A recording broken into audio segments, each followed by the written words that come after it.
মই ঠিক গীতাশ্ৰী বাইদেউৰ বিৰুদ্ধে অভিযোগ আনিছোঁ বুলি নহয়, তেখেতৰ সম্পৰ্কত দুটামান সঁচা কথা মই সামাজিক মাধ্যমত কৈছোঁ। কাৰণ যোৱা কালিৰ পৰা দেখিছোঁ যে তেখেতৰ বিষয়টো লৈ যথেষ্ট বাদ বিবাদ হৈছে। গীতাশ্ৰী বাইদেউ মোৰ বাইদেউৰ লগত পঢ়িছিল, মই বৰ সৰুৰ পৰাই তেখেতক পাইছোঁ, মেট্ৰিক পাছ কৰাৰ পৰাই তেখেতক লগ পাইছোঁ।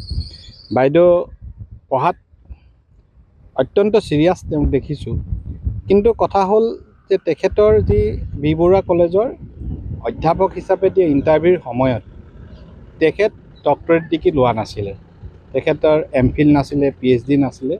দ্বিতীয়তে তেখেতৰ উচ্চতৰ মাধ্যমিকৰ ফলাফল দ্বিতীয় বিভাগৰ, যিকেইটা বিষয় যিকোনো মহাবিদ্যালয়ত সাক্ষাৎকাৰত মূল্যায়নৰ সময়ত গুৰুত্ব সহকাৰে লোৱা হয়, আৰু সেইকেইটা বিষয়ত নম্বৰসমূহ সাক্ষাৎকাৰত যথেষ্ট গুৰুত্বপূৰ্ণ।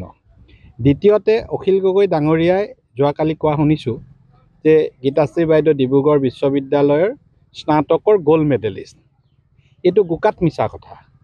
ডিব্ৰুগড় বিশ্ববিদ্যালয়ে গ'ল্ড মেডেল দিয়া প্ৰক্ৰিয়াটো 2021 চনৰ বৰ্ষৰ পৰা আৰম্ভ কৰিছে, আৰু 23 চনৰ কনভকেশ্যনত প্ৰথমবাৰৰ কাৰণে দিছে। এতিয়াও ডিব্ৰুগড় বিশ্ববিদ্যালয়ে 44জন মেধা ছাত্ৰ ছাত্ৰীক প্ৰত্যেক বছৰে গ'ল্ড মেডেল দিয়ে, কনভকেশ্যনত দিয়ে, আৰু গ্ৰেজুৱেশ্যনৰো গোটেইকেইটা ষ্ট্ৰীমৰ ছায়েন্স, আৰ্টছ, কমাৰ্চ বেষ্ট ষ্টুডেণ্টজনক গ'ল্ড মেডেল দিয়ে। কিন্তু বাইদেউ যিহেতু মোৰ যিমান দূৰ মনত আছে 92-91ৰ ষ্টুডেণ্ট আছিলে গ্ৰেজুৱেশ্যনৰ, গতিকে বাইদেউৰ দিনত কোনো গ'ল্ড মেডেলৰ কথা নাছিলে। গতিকে অখিল গগৈ ডাঙৰীয়াই ভুল কথাৰে ৰাইজক বিভ্ৰান্ত কৰা দেখি মই প্ৰকৃত তথ্যখিনি ফেচবুকৰ জৰিয়তে অৱগত কৰিছোঁ, আৰু এইটো লৈ মই বেছি বিতৰ্ক হোৱাটো বিচৰা নাই। তদন্ত যিহেতু হ'বলৈ গৈছে, তদন্ত হওক, তদন্তত ওলাই পৰিব।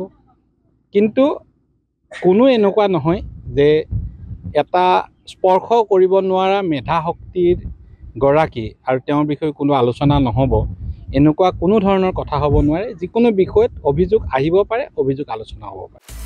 আপুনি বিচৰা বাতৰি পাব কেৱল নিউজ 18 এপত। নিউজ 18 এপ ডাউনলোড কৰিবলৈ স্কেন কৰক এই QR কোড। গুগল প্লে ষ্টৰতো পাব এই নিউজ 18 এপ।